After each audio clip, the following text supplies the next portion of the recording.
کہ جو نیک عمل بہت کم کرتا ہے، زیادہ نوافل نہیں پڑھتا، نہ زیادہ تسبیحات پڑھنے کا اہتمام کرتا ہے، نہ تہجد کی نماز میں پڑھنے کا اہتمام کرتا ہے، اور ہاں ساتھ ساتھ میں گناہ بھی بہت کم کرتا ہے۔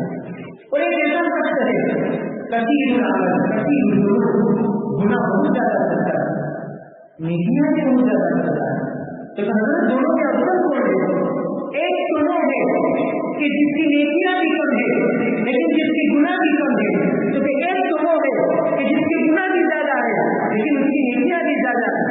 عبداللہ بن عباس نے فرمایا وہ شخص افضل ترین ہے کہ جس کے اعمال بھی کم ہو، جس کے گناہ بھی کم ہو، اس لیے کہ لا اعدل بالسلامۃ شیئا، گناہ سے بچ کر کوئی عبادت نہیں ہے، گناہ سے محفوظ رہنے سے بڑھ کر کوئی عبادت نہیں ہے۔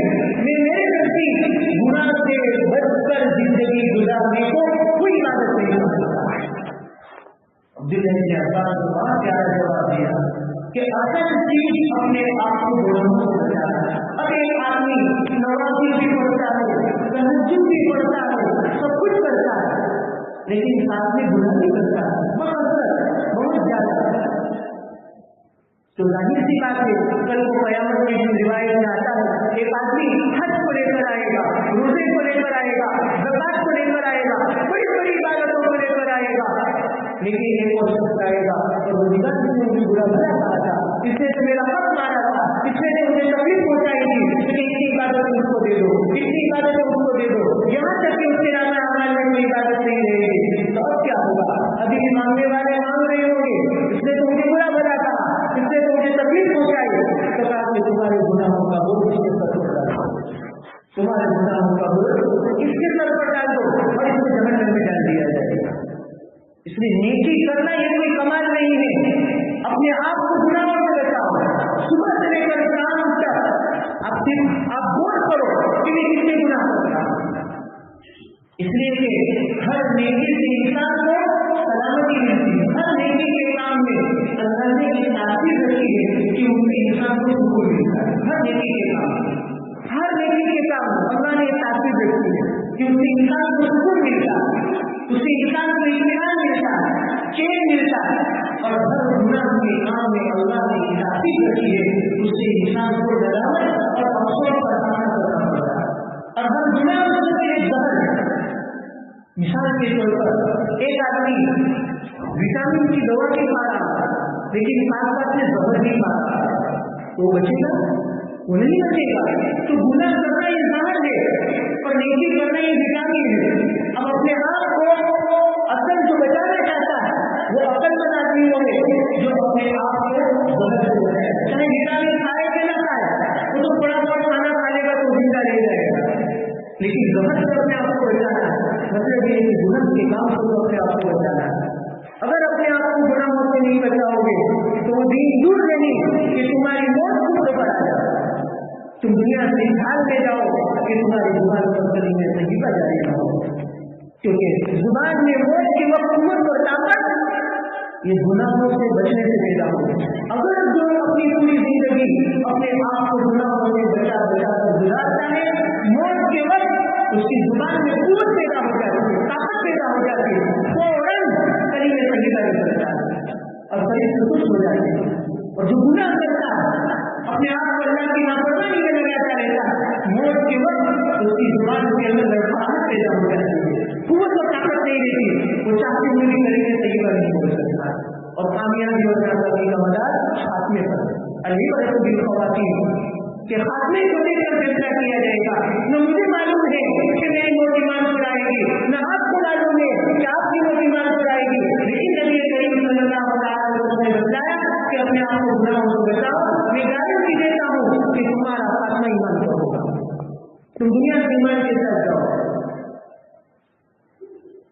اس لیے اپنے آپ کو گناہوں سے بچاؤ۔